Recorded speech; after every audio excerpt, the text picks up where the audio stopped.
and that being like, oh my gosh, hurry up, get out of the way. And, it being a very so the same reaction, right? But we love talking about how the Enneagram really points at different motivations. So for me being a 3, it's that you're getting in my way of being able to get stuff done and be productive. And for a 1, it's being that this isn't right. This is the grocery store and there's a certain pace that you're supposed to, be keeping it. And you're supposed to have this awareness of other people. And it's not right for you to just be moseying along. And it's very irritating just as I think about it.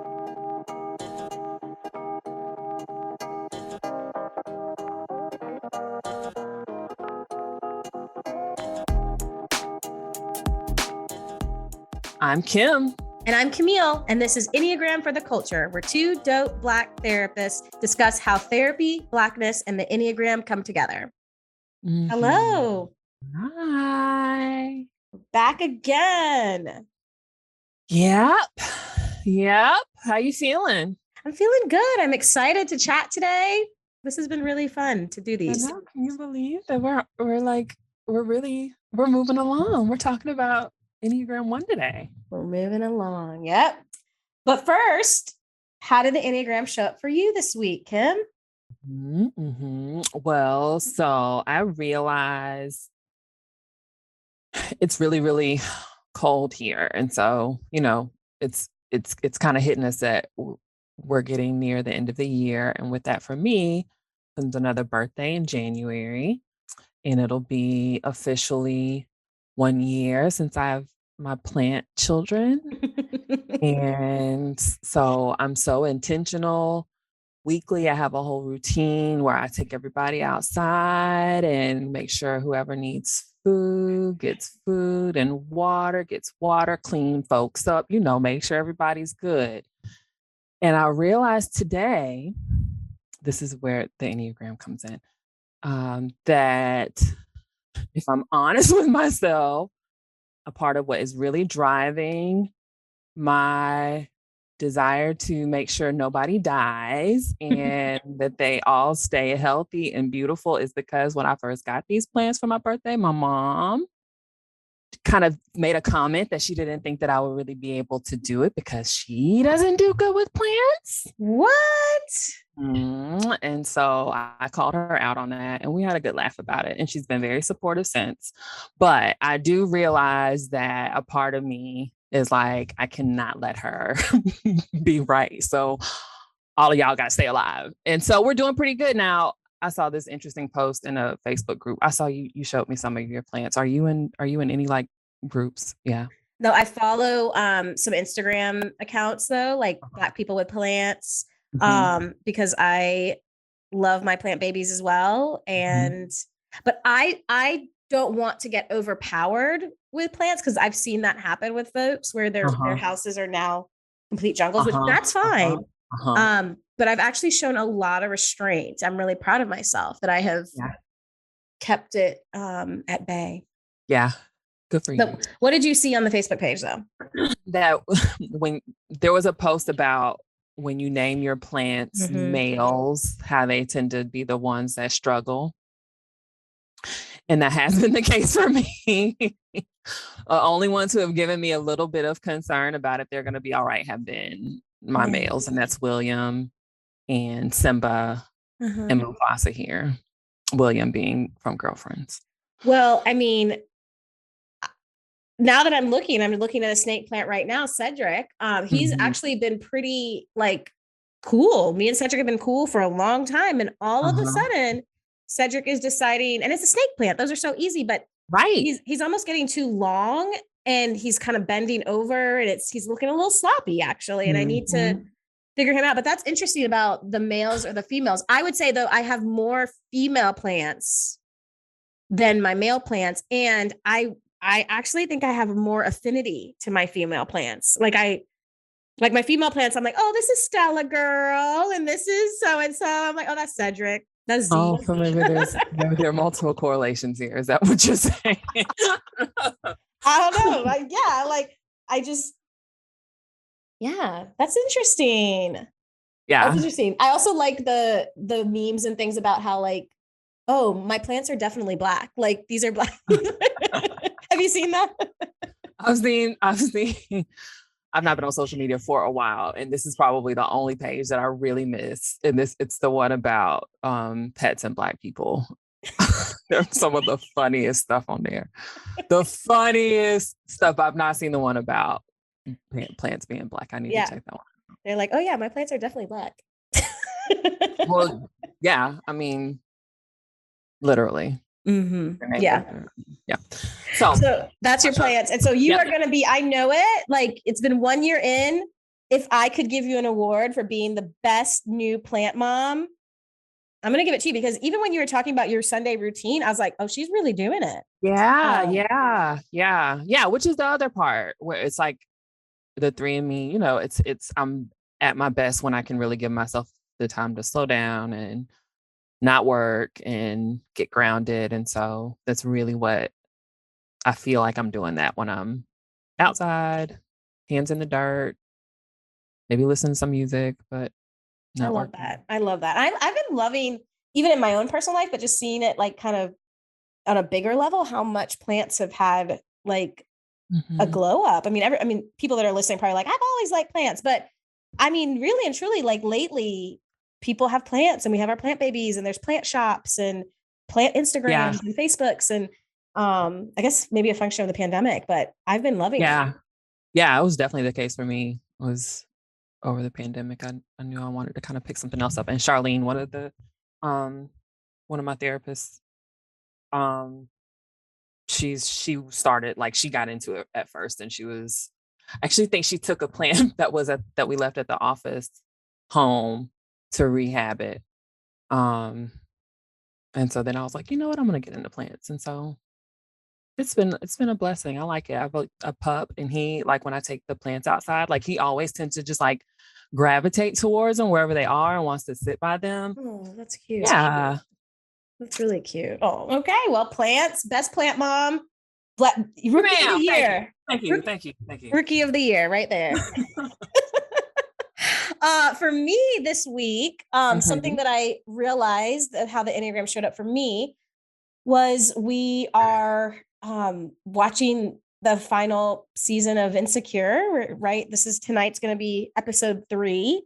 Mhm. And I've been noticing, and I think a lot of people have a lot of feelings about it being the last season. I think because it has been such a great show and I think it means so much to so many people and it's been fun Friday Yeah. nights and all the stuff. But I really almost dread it coming on because Mhm. I am so sad that when one episode ends, that we're just one step closer to the finale. And I do not want to say goodbye. And so I like to think today's Sunday, and it's almost like I don't even look forward to the episode because I know it's Mhm. going to come with a sense of sadness. And as an Mhm. Enneagram 7, like we don't like that. And I don't want to not watch it because then I'll miss out. And I definitely don't want that. Like I Mm. can't, FOMO, like that can't happen. So it's just a mix of emotions with it ending and I don't want it to. And it's conflicting. Yeah. It's also been so nice to see just Issa and her whole glow up. Mm-hmm. Um, and she's always been so just here for us and Mm-hmm. rooting for all the Black people. Mm-hmm. And it's cool to have been able to root for her and continue to root for her. She's gonna continue to do like big things. But yeah, Camille, I felt ouch a little bit on that. So I realized, and this connected with a experience earlier this week for me, and just listening to someone I know talk, who's also a 3. I was listening to her not be honest with herself, um, and realize that that's been the case with being insecure. Like, I didn't even realize today was the 3rd episode. And it's because I've probably been avoiding really watching it because I'm also really sad about it ending. But I didn't really, and I think that's just how sometimes that deceit can show up for 3s, where it's just like we're not being real with ourselves. Mm-hmm. Um, so I'm also really sad about it ending, Well, I'm and glad I that don't now have you the FOMO piece, so I'm like, don't really tap into the fear of missing out, but I've been slow to watch them because I'm sad about it being over. I'm glad that you can name that now. Uh-huh, You have uh-huh, words for why you uh-huh. maybe been dragging your feet a little bit with it, is that it is sad. Yeah, Mhm. Well, we'll see how it wraps up, but it's been a good yeah. run. It's been a good run. We'll miss you, Insecure. Yeah, we will. We will. All right, so that's this week. We got plants and Insecure. We got ways that the Enneagram showed up for us. But let's jump in. Let's jump into Yeah, this the okay, type yeah, check that 1. off there. I know. Good. Um, so you can kick us off. Okay, yeah. So we're talking about ones. Um, Also affectionately referred to as perfectionists or reformers. Ones are conscientious, sensible, ethical, responsible, oftentimes kind of serious, self-disciplined, and feel a personal obligation to improve themselves and improve the world. Internally, ones can really struggle with the belief that they are worthy or good enough because of an inner critic that is just a beast. Is a beast for once. It's just so loud. It's almost like an assault Mhm. for ones to have an experience where things not going right or good enough where they experience that, be it externally or internally, or therefore internally they have this inner critic that is just so heavy. It's And nonstop. I've heard them say yeah, it's nonstop. yeah, exactly. And so to try to silence it, they can be really hard on themselves and kind of really um always trying to make sure the right thing is done. Mhm. um So this is driven by a core fear of being wrong, bad, evil, inappropriate, unredeemable, or corruptible. Ones have a core desire to be of integrity, to be good, to be considered balanced, accurate, virtuous, and right. Their core weakness is resentment. So ones have a interesting relationship with their anger. So again, they're in that in the gut triad with types 8 and 9, which we um talked about already. And so all three of these types have a common struggle with anger, but it looks different. And so for ones, um, because anger tends to be seen as bad, ones can tell themselves that they aren't angry. They can be very out of touch with their anger. Um, and so they kind of push it down, and it can lead to this kind of like biting, resentment, kind of irritation. Ones are much more tend to be much more comfortable identifying with like irritated and frustrated, um, but they don't resonate so much with anger, and it's tends to be because of that, because they see anger as being bad. And their core longing, kind of what they just really thirst and long to know, is that they're good. And that's, regardless of how much you do, how much you make right, or how much you know, you're just inherently, just as you are, you're good.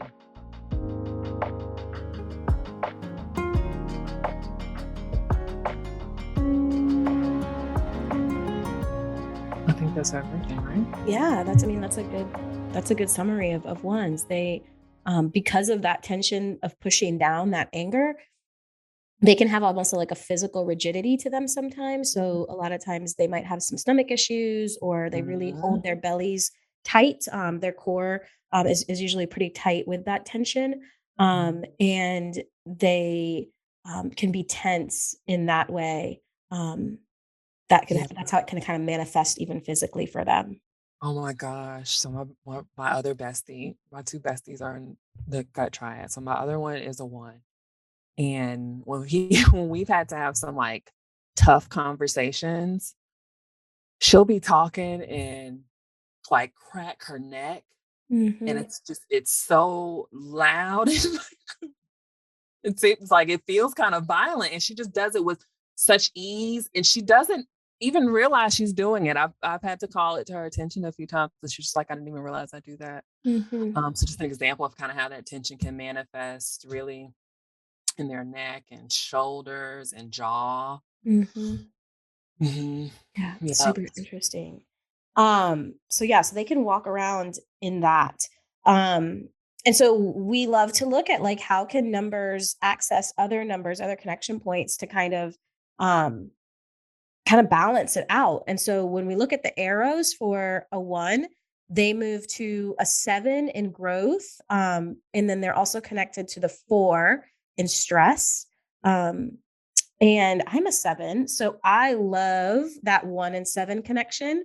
And so ones can move and into that 7 place, or they can borrow from the 7 place in the form of play, and in the form of spontaneity, in the form of just sort of being carefree. Again, those are things that it is hard for one to do, and so when they can lean into that part of themselves, it's really actually beautiful. Some of my favorite people in my life are ones, and so I love playing with a one, like, when we are out being silly and giggling, or back in my younger days, if we're out drinking, like, it's just a good time, and you can almost see a weight kinda lifted off of them, when they're in that space of just freedom. Yeah. And that's definitely one of their connection points, um, that they can access. Yeah, yeah.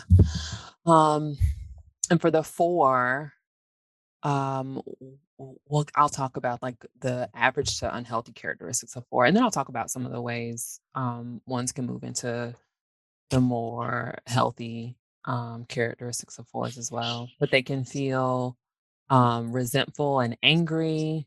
They can ones can withdraw, and they can be kind of moody if they feel like they are um, misunderstood. And they'll tend to try to like just work out their emotions on their own. They can have this desire to be free of responsibilities and the demands of that inner critic we mentioned earlier. Um, they can really tap into their imagination and think about being a different person who's able to be more authentic and not feel as constricted by, um, again, the demands of feeling like you have to always do everything right. Ones can really feel misunderstood by others and how disciplined they are and their efforts to try to make things right, and so that can make them feel kind of melancholy at times. So that's the way ones can kind of take on some of Mhm, the average or unhealthy for energy. On the other side of that, ones can listen to and trust their impulses and tap into their inspirations and their creativity and their passion. So that gets into some of that energy you were just describing, where ones let themselves just be a little more free and playful and um, less rigid, more flexible. They can become more emotional and express themselves much more fully. They can rest and relax. They can withhold judgment and leave room for just a freer flow of raw emotions and authenticity. They can set aside their to-do list and slow down and experience the freedom to be present in the moment and to see the beauty around them. They can allow themselves to really just take all of that in, and they can honor and hold space for thinking and feeling. mm. Yeah, yeah, that would be because they're when they're able to tap into that heart space before, right? And then to tap into the emotions of that mixed with their, like, strong gut sort of instincts, that's pretty powerful to be able to balance that. Sounds like a good thing. On the other end of arrow of access points is the wings. And so a 1 sits between a 9 and a 2. And so even with that, they have the ability to again, borrow characteristics from their neighbors, and be able to kind of balance out their oneness. And so for a one, leaning into the nine space is going to help them go with the flow, relax, and just be. They're able to create harmony in their environment. They're able to find common ground with when interacting with other people, which sometimes can be hard for ones to do, is to find common ground. They can get in an unhealthy place. Ones can be pretty rigid about right and wrong. And so for them to lean into the nine space is going to help them um, see that there's multiple ways to do something. That's very hard for a one to understand. And so when a one can really understand that there's multiple ways, which is something that nines are really great at, that's going to be really helpful for them to move through life a little bit less like holding on as tightly. Mm. Um, they can spend time listening to others' opinions and less time asserting their own opinion, and they can work on working against their tendency to judge others, um, and they can actually work with folks. So that's what's right next door to them in the nine space. And then on the other end, if a one leans into their two wing, then they're going to be our twos are our givers and our helpers. And so leading into the two space, they're going to be able to focus more on people and relationships. They're going to be able to have a higher capacity to create rapport with others and expressing interest in others, tuning into how other people feel, and communicating in a way that is empathetic, and able to, again, like get close to other people. And again, in the two space, a one is going to be able to lessen their need to judge, and be able to kind of get up close to someone in their story, and they're able to make an intentional practice to see the best in others instead of noticing the errors that need to be corrected. So kind of a theme for their wings is that they're able to see other ways to do things, be less judgmental, get close to people. So they really have that ability to do that. Yeah. Yeah. I find that ones really like it's really hard for ones to hear Mm. like that they struggle with judgment and can be critical. Like they can just you can kind of see ones um get uncomfortable with that because it's not really what they're like intending to do. Mm-mm. Um but it can be we'll get into helpful stuff later. We'll get into Mm-mm. helpful.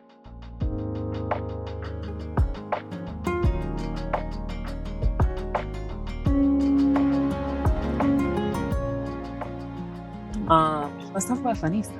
Yeah. We both have ones in our life, and so we've gotten to get to know them and some of the funny stories. Um, I remember I didn't think of this one before, but I remember learning that ones, because they want to do things right and have control, that they can almost want to will their bodies into doing or not doing something. And so I went on a trip Oh, with one of my best friends who's a one. And we were getting ready for bed, and we were all, she was in her bed, and we're about to turn off the lights, and she was like, "Ugh, I have to go to the bathroom. I don't want to get up." And so she almost wanted to like force herself to not get up because it was going to get in the way of like the organization that she had for her evening. And I remember just chuckling to myself that even then she was sort of mad at herself and kind of critiquing herself that she didn't do it before getting all tucked into bed. Um, and I thought that was funny, just that that really did connect. yeah. Um Ones I really feel ones. I think when was first, like, trying to figure out my type, I think one was really a really close second for me.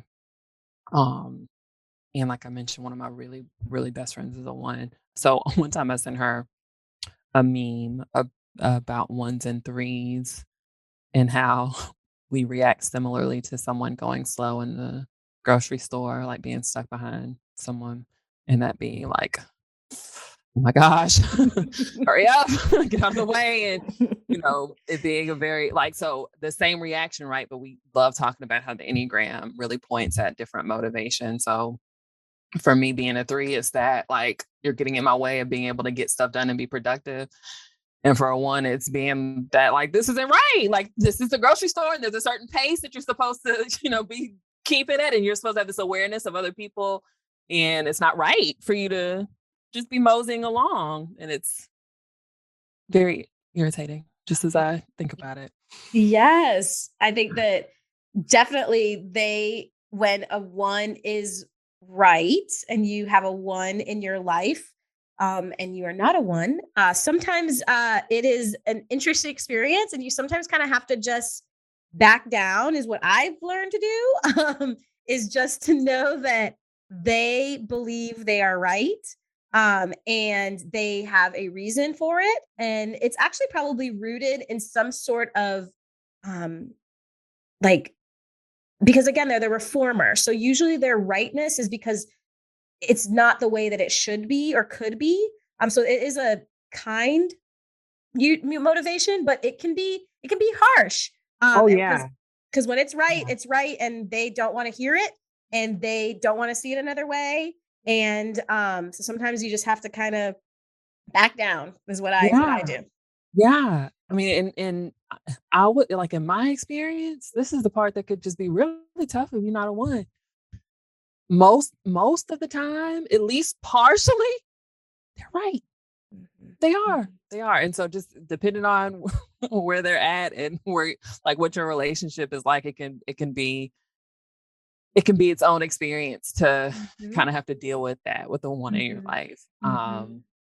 being right and And I being right think about that being right. the thing about that, right, a little detour, is us who are not ones, we can very easily say that you can be right and I can be right. Like, we can see that that can happen, that there are multiple ways to do something or think about something. But for one, there's not. And so even you saying they're usually right, but so are other people, right? Like, and so, but for them, they're like, yeah, it's my way. Um, and so it's interesting to kind of even play with that with them, of that there's there's multiple options and opinions, and but theirs in their mind is the one that is correct. And sometimes it's not always like that. Yeah. Yeah. Yeah. I hear you. But I think I'm talking about those times where it ends up being like a right. Um, and they're like, I was right. Or they're just like, Uh-huh. everyone else is like, she was right again. She was right. You were right. It's Okay. so true. It's so true, because then there's also like my friends that are ones, with that right or wrong, that is one way. When I remember I was sharing something with my colleague who's a one, and it was like a paper that I had written. It was like an intervention, and she was asking me for how it goes. And the first thing that she noticed was that there was some spelling mistakes on there, because it wasn't right. I misspelled the word. Um, and yeah, and she's right. They were misspelled. That is one of those examples. Yeah, there's not another way to spell that Right. word. Right. Um, and I was Right. incorrect. But it was the very first thing that she noticed was my spelling mistakes. Or if something is off center, um, Yeah. Yeah. something is Yeah. tilted, they'll remember that, and they'll Mhm. know that. So it's definitely interesting. Mhm. Mhm. Mhm. Uh, what else? I think that the ones in my life, being friends with a one, you also have sometimes a front row seat to when they do make a mistake. Right. And it could be something very small, that a lot of us could really easily walk away from and be like, oh yeah, no big deal.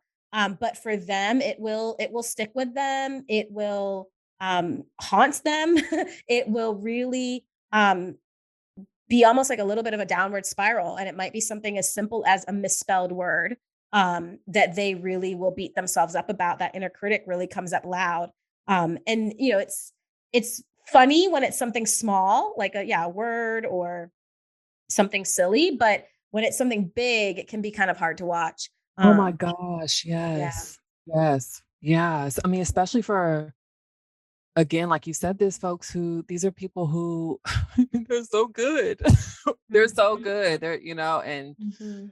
so to witness that, Mhm. Yeah, it can be hard. yeah. They are very when you said these people are good, like, they they don't lie. They don't lie. They don't cut corners. They have a lot of integrity. Um, you can trust them because they're gonna do the right thing.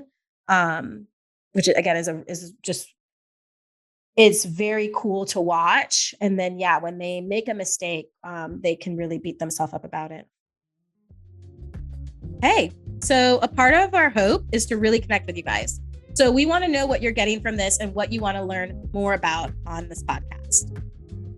You can connect with Camille on Instagram at camille.logan.lcmhc.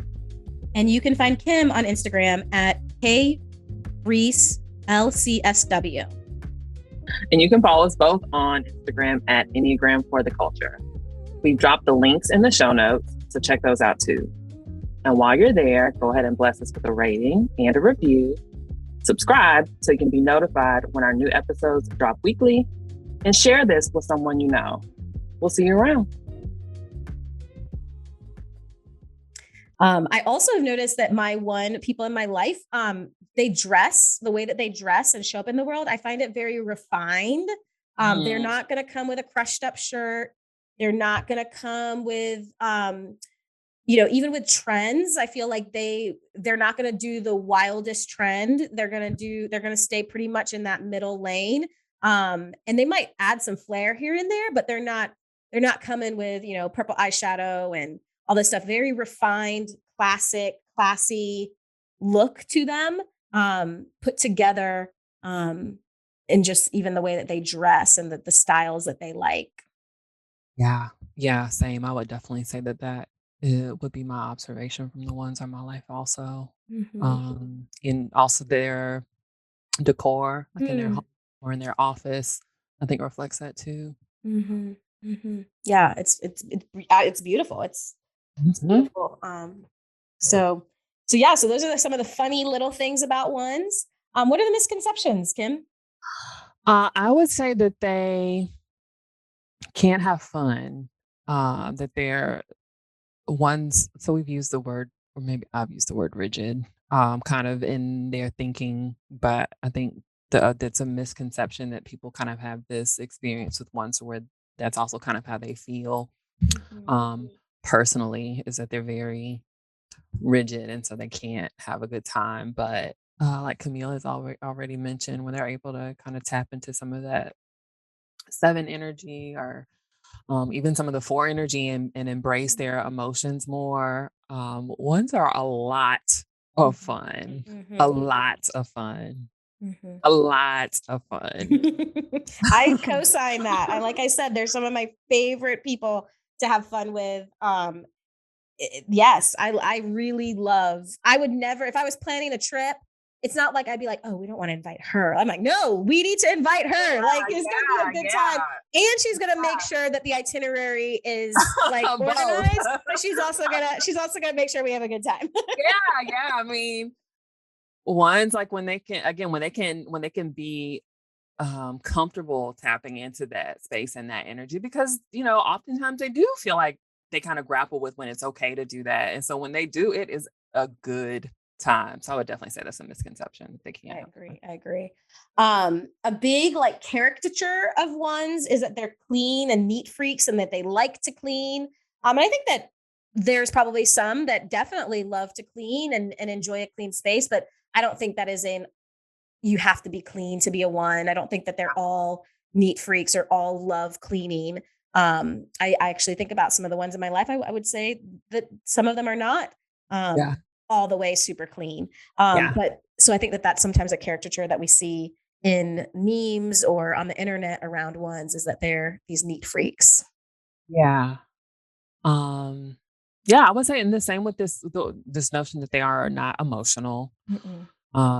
or that they're really, really flat, and so going back to those access points, I mean, there's a connection to the 4 here, and so we'll get to the 4 at some point, but when you talk about feels and emotions, so when ones can kinda give themselves that permission, to suggest that they don't kind of grapple with that in their own way, like all of the types can, um, but when they can give themselves that permission to feel, ones can definitely be emotional, Mhm. and it's really beautiful. It is. It's some of, like, ups and downs and experiences I've had and sharing it with some of my ones. I mean, they are there. I'm thinking about one of my other close friends who's also a therapist. We worked together for an agency, and I was new, Mhm. to the agency, and we were having, like, one of my, like, first team meetings, and there are all these, like, rules and stuff of the team meeting that's very, very kind of intimidating when you're first getting used to it. And I got a call that my grandfather passed away in this meeting, and I immediately, like, I felt it, and I got up and excused myself. And this clinician, who's still like one of my a close friend of mine today, she followed me, and I told her what happened, and she was just there, and you could tell, like, she was really feeling it Mhm. for me and with me, and she didn't know me that well at Mhm. all. So, so Yeah. yeah, they definitely have emotions, and when they can tap into it, it's so beautiful. It's Mhm. so beautiful. Yeah. I feel like, yes, I think about with my good friends who are ones. Well, it's funny that you said that story about your grandfather. When I think about when my grandmother passed away, it was my one friend who I was in grad school and I got a call during the class. And so I called my friend and she was obviously at home. And I mean, without skipping a beat, she was at on campus for me to get, for her to take me home. And um, Mm, she was just right there, for me during that time, and I could feel, yeah, she was with me in it even emotionally, and I feel like when my one friends and, I actually have, a sister, when they are emotional, you again, because they have such integrity and they're not lying, like, that what they're saying, to you, if they're telling you things about yourself or in a kind way, obviously they're sharing something kind, or they are sad that you're leaving, or that you mean a lot to them, that they are not bullshitting. Um, and so the times that I've seen my one friends tear up or get emotional, I know that they are completely 100% honest in what they're feeling in that moment. And again, it is a beautiful thing. I'm like literally thinking about the yeah, times that the one people in my life have done that. And I hold it so dear to my heart. The times same. that they have really showed that emotion to me, because of who I am. And they're there for you. Um, they're loyal. Mhm. Yeah. And I would say, like, with the emotion thing, like, they don't why that probably is a misconception is because they don't just openly share that with everybody. And so I think that when you are close to a one and you see them have the emotions, it's because they feel safe, and you guys have built that relationship, and it is a very special thing when they show you that. Indeed. Mhm. Well, kinda like an honor. Yeah, it is like an honor. It is like an honor. I also feel like ones in my life help me sometimes with imposter syndrome. If I think that I'm like, oh no, I don't know if I'm gonna be able to do this, or I don't know if blah blah blah. If I remember, wait a minute, so and so wouldn't be my friend if I was a messy person, right? Or so and so wouldn't open a business with me if they thought that I couldn't do it. And so having the like knowing that a one is in your corner because they're not going to put their stamp on any old anything. It kind of gives you the courage and the confidence of like, well, if she thinks I can do it, I can do it. Like, Yeah. Yeah, yeah. My, that's so funny. So my bestie, she's like an expert on imposter syndrome. Mhm. So, but you're that for sure. That's absolutely right. That's funny to me. Yeah. No, I don't think that no coincidence there. Right. That's so true. You'll have to bring that to her attention and see, and like, I just name it for her of like, I wonder Because I think when they see something that's good in someone else, they're like, well, yeah, duh. Like this is what it is. Um, and they can just ride hard for you. So yeah, so those are some misconceptions.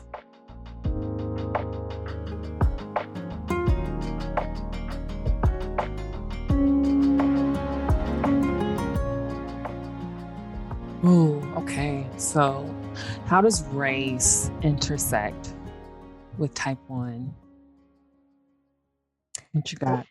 Well, I think that for Black people, a big narrative sometimes is the idea around being having to work twice as hard. I think that I would stretch to say that probably a lot of us, all of us, majority of us, struggle or have heard that message of working twice as hard. And so I Absolutely. think that for Black ones, if already the baseline of being a Black person is the message of you have to work twice as hard, then you put that message on a one that already is Mhm. working to be good. That's literally their motivation. That message can be extremely loud for them around. Oh, I have to work. I have to be a certain way to be accepted, to get in, to succeed. All of those things just I feel like is on a megaphone for a type one that again is already something that all of us as Black people already are dealing with. For sure. Some Mhm. fear. And then I think in that same thing is I think that a lot of times as Black people, we also have our own relationship with this idea of being a good enough Black person in whatever way that looks. Am I advocating enough? Am I showing up enough? Am I dope enough? Am I whatever? Like I think we all feel a responsibility. I think that's actually one of the cool and hard things about being Black is that there we do feel a responsibility. Um, and I think that for ones, again, that message that's already for all of us, I think it can be louder to say, oh, I need to be good enough. Mhm. And I need to do this right because of the responsibility that I have as a Black person. Mhm. Mhm. I think so. For one, just amen to the whole working twice as hard. Um, perhaps I think we for sure like that's a message so many of us heard pretty early on too, Mhm, um, in our lives. But I think so for ones that ties into this narrative, personal narrative of just really being exceptional, mhm, which can impact career choices. So, um, one's going into fields like law and medicine and engineering. Not to say obviously that we feel like there's any tiers, but those do tend to be um careers where you have to it's a lot of school and it ain't easy. And so I think with that capacity really to challenge themselves and to have really, really, really high expectations can just fuel their decision to go after career choices like that.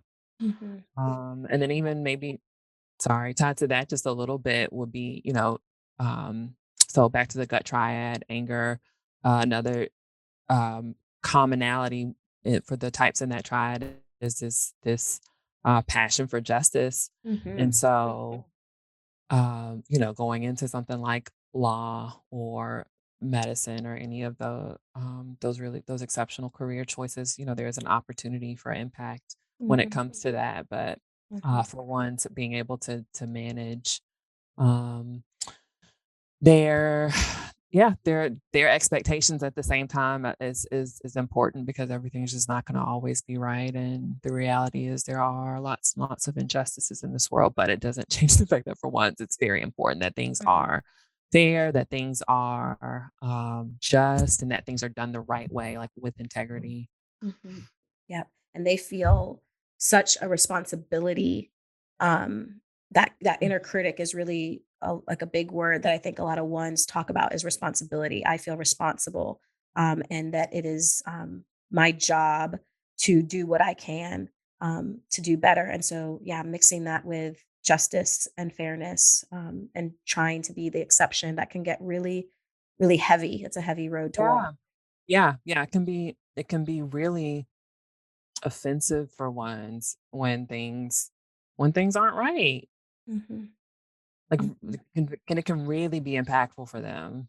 Hmm. It can And just like really, even really be bo the example you gave about walking in the grocery store, that meme, right? Where your friend is going to be mad because this is the way it should be done, right? You're causing everyone to slow down. You're supposed to go this way. And that's just the Mhm. grocery store. So, right, like for ones in the world, when they see things that, wait, you're causing chaos or you're causing hurt or you're causing things to not be the way that it should be, Oh, that is super angering. And because they have such a responsibility, my one was explaining this to me with the pandemic, because they yeah. feel such a responsibility to make things right and good when other people don't feel that responsibility.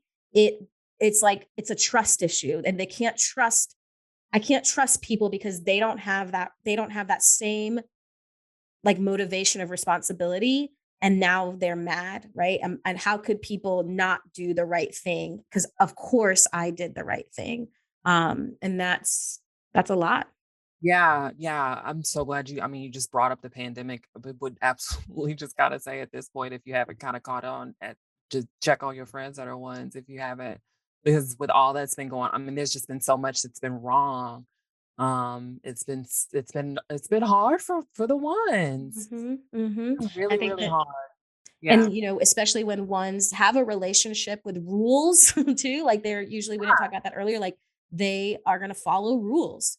And so when you have mask mandates and not mask mandates and stay at home orders and all this stuff, and then you're seeing people not follow rules, that's Yeah, the going to little feel. arrows in the grocery store. I mean, you got slow people in the grocery store, and they don't be following the arrows. I There mean, it were was just there were X's for you to stand right. on. Yes, it's supposed to go in this door and out this door, and you just all it's just, oh, bless poor ones. And but I did say, I also remember telling my one friend, my hairdresser's a one. I think she's a one. The rules that were up in that salon, let me tell you, they were thought out, they were thorough, they made sense. She had it down to a science about how she was going to keep people safe. And I liked that because she wanted order and she wanted it to be like, Yeah. this is the right way. I want to make sure that the people, my family, all these things are safe. And then when people would not follow the rules, even in her Mm, salon, mm, mm, mm, mm, mm, she mm. she heard about it, and especially because I always felt bad for her because she really put thought into it. Like she really had a whole system, and you could just see her get mad when the system wasn't being followed. Mhm, mhm, Mhm. mhm. Yeah. Absolutely, Yeah, absolutely. she's a great one. But yeah, she's got her rules. What do they bring Mhm. to the experience though? Other than helping us stay, well, yeah, they help us stay in line. They make us better. Again, I was so thankful for my hairdresser that had all those rules. And I can look to my ones for direction. They're stable and they're steady. And so they're when Yeah, I'm not sure, I can look and see like how can I be better? How can we be better? What needs to be reformed here? They're kind of a little anecdote. Sometimes one can walk into a room and they can see right away what needs to happen in this room or in this mhm, place. They're great problem solvers. So you want a one on your team because they're going to be able to see a problem, fix a problem, just like the example of my friend looking and seeing the spelling mistakes right away. So they make us better. They elevate us to what the standard could be and should be, and they get us there. They're yeah. not just dreaming it up, they're actually making the rules to get us there. Yeah, yeah, and again, I mean, they're doers. They're in that gut triad, so they are all about some action and getting things done. Um So yeah, it's just social justice and fairness. Again, with that being something that is just, one's because they are so attuned to right and wrong when things are unjust. Ones feel it and they are impacted. And again, going back to some of the misconceptions, even though it may look like they don't feel, they do, especially when it comes to matters of Mhm. social justice issues and things being fair and things being right. Had so many conversations with the ones in my life over the past year and some change. And it's you again, going back to some of the conversations we were having earlier about how we've experienced that shared emotions with ones. You can feel it when they are outraged or impacted or angry or hurt or sad Mhm. about the injustices that our community is facing. Mhm. Mhm. Yep. And then with that, right, with their deep connection to social justice and fairness and their deep connection to being able to problem solve and to have things be better, I find them in my life. One of my favorite things about ones, other than I love having fun with them, my other favorite thing about ones is when I come to one of my one friends and I tell them that I've been hurt, or that someone did me wrong or was shady to me, the immediate support and um just this sense of like, and we are done. I am done. We are done. They will go, they're they're a warrior for their people and for the people that they love. Like they're not gonna let stuff happen to their folks. And so when I think about what they bring to the Black experience, like they will not have it. Like it's just like such a low capacity for just wrongness, um, Mhm. that they really ride hard for their people. And I have been Mm. such a beneficiary of that, of them just absolutely, and I'll just be telling a simple story. I'll just be like, and then they did this, and then they said that, and they're like, what? They're like, they just don't like their people being hurt. Yeah, yeah, same. And it feels you do, you feel protected or you feel it feels good. And I think it probably just goes back to our maybe, reverence for the ones in our lives because we know that they are good. And Mhm. um so yeah, when you kind of have that on your side and on your team, if you kind of feel like, yeah, shoot, how dare they? Yeah. That's That's right.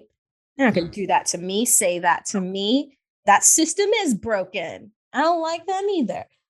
So yeah, they're great. And then so when we think about that, for the Black experience, like we need the folks that say, no, we are boycotting that business, or we're not gonna go do that, or that's wrong, or this is how it should be fixed, or we need to advocate for that thing.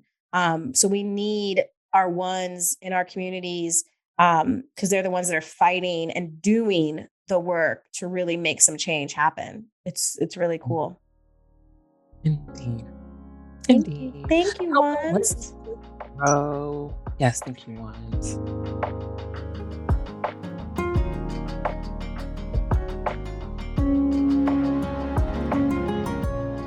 Um, a big thing around one's work is that that idea of good enough is a really big Mm, narrative for them, and so a lot of work around that, even just the words good enough. And mhm, so having them define their own level mm, of good enough, having them untangle where they got those messages of good enough, um, mhm, making sure that their messages around good enough are not somebody else's messages or somebody else's narratives, or that they're not of a culture that they're not even down for. So really making sure that they're really in line with their own levels and yeah. of good enough. They can really get caught on sort of a hamster wheel, if they don't slow down to kind of check in with, is this good enough for myself? So that would be a big part of the ways that they can grow. Mhm. Yeah, I hear literally the words are, "Well, I just wanna do the right thing. Mhm. I don't wanna do this wrong." And it's just like, ugh. So, that's just back to that kind of rigidity and being able to be more flexible in the way ones look at things. Um, Rest is important for ones, so kinda going back to the fact that they are doers and feelers and thinkers, but ones are going. Um, and so it's important for ones to give themselves permission to rest and not do and be okay with that because I think um a part of what gets in the way is that one see that there's just so much to be done. Mhm. And so kind of falling for this belief that rest is not okay or rest is Mhm. bad or rest is not good. So it's important to rest and restore so that you can reform. Ooh, you see what I did there? Uh-huh. You need to say that again. You got to rest and then restore so you can reform. That's it right Yeah. there. That's it. That's it. Um, Absolutely. Like the rest is so key. And because once a lot of times ones almost feel like they have to earn that, that I have to do Mhm. things to be able to rest. And so I would say that a big word for one to work on is this idea and this notion of grace, which is Yeah. right freely given and not earned. It's just an inherent thing. And so for ones to really work, do some work around that word, how they can have grace for themselves and how they can have grace for others. So grace for themselves when they don't get all of it done, when they don't finish the whole to-do list, when they don't um, meet whatever external standards they have, that they can have grace for themselves so that they can rest or they can take a breath or they can take a beat. And then also grace for others, that when others make a mistake or don't get everything done or don't do everything the way that they think it should be done, that they would have grace for others, and just know that inherently we are good, because we are just human. And that doesn't have to be something that's earned. Mhm. Yeah. Mhm. Definitely. Um, I feel like that is kind of the anecdote for their inner critic. Mhm. Is it so if ones can really learn to befriend it, and for so many people that sounds like so like woo woo and cheesy, right? But seriously, like it, I've seen it happen. You know, the more you try to get rid of it, like that's just not going to work because it's one of your parts and it is can be of service if you can learn how to lean into it and pay attention to it and let that inner critic signal to you when he or she or they is getting really really loud, Mm. that that's a call to action for you and more than likely it has nothing to do with the other person or the external situation. It has everything to do with you as an individual kind of internally.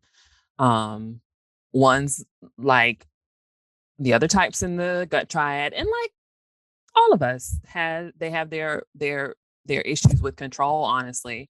And so again, you know, wanting everything and longing and kind of craving for everything to be right, just naturally that's going to create this dynamic with control because that's a control issue. And it's just not on you to try to make everything right. So when you can realize that you're kind of feeling that, and this kind of taps into that anger piece, you know, we talked about earlier how ones can be uncomfortable with embracing their anger, but this is one of the gifts of anger. I is it's letting you know when something's not right and when you need to go into action, but again, not necessarily always about other people or things outside of yourself. Like how can you pay attention to what is not happening kind of internally and shift your action towards yourself. So, I feel like that is when ones can kinda learn that dance, that it's really, really healthy and good for them, Mhm. to be able to pay attention to when that critic is getting loud or when that anger is starting to rise up to not go with that kind of compulsion for ones to push it down and to, keep smiling and keep it all together, to like listen to that, lean into that, get familiar with that, get curious with that, and figure out what the wisdom is, what the lesson is, what the message is. Yeah, absolutely. Anger work is so especially for a lot of times anger work is hard, like we just said for ones, but then also like women, right? We have a lot of messages around anger of it, anger being bad. And so Mhm. really getting like all the things Kim said, getting curious and learning about what anger is trying to teach us, and then learning how to display anger in a way that is helpful for all parties involved is Yeah. big work. Yep. And then the last thing that I would say about ways for a one to grow is going to be to lean into play. A Mhm. lot of times that's hard for ones because usually want things to have like a goal or like a purpose. And so for them to just do something that doesn't have a goal, it's just for enjoyment or entertainment, sometimes can be kind of tough for one. And so almost creating opportunities to do that. So whether that's doing some sort of art project or um, getting even probably like plants or things that they can kind of get their hands dirty and Yeah. kind of flow with things. Sometimes I start with my one clients of having them do fun things that are a little bit directed. So whether it's a puzzle or some sort of arts and crafts that has some sort of like structure to it, that's a little bit helpful than just saying, yeah, go on out there and run around with your hands in the air. Like they're gonna be like, "What? Why would I do that?" Which is it's a far stretch. But I think that for them to learn what it feels like to play, to have unstructured time, to not have a goal and end, to be able to just laugh and enjoy the moment, and actually having strategies and interventions to do that, um, would be helpful for them to be able to engage in that part of themselves that sometimes they see as frivolous, or see as unproductive, and learning that that doesn't have to be the case. Mhm. Yeah. Mhm. Good old ones. Good old ones. We love them. They're good people, like we said, and they keep us honest. They keep us on in check and are really trying to make the world better. And so we're thankful for them. We're thankful for what they bring to the world and to Black people. And we want you to also be able to take a breath and rest. It's not all your responsibility. Mhm. Mhm. Yep. Break some rules. Yeah. I love that. Yeah. All right. So that's it for our one friends. Next, we'll be jumping into the twos. But that Mhm. will be it for the gut triad. So we've done 8, 9, and 1. And then we're gonna be moving into the heart space next. All right. We'll see y'all in the next episode. See you on the next episode. Bye.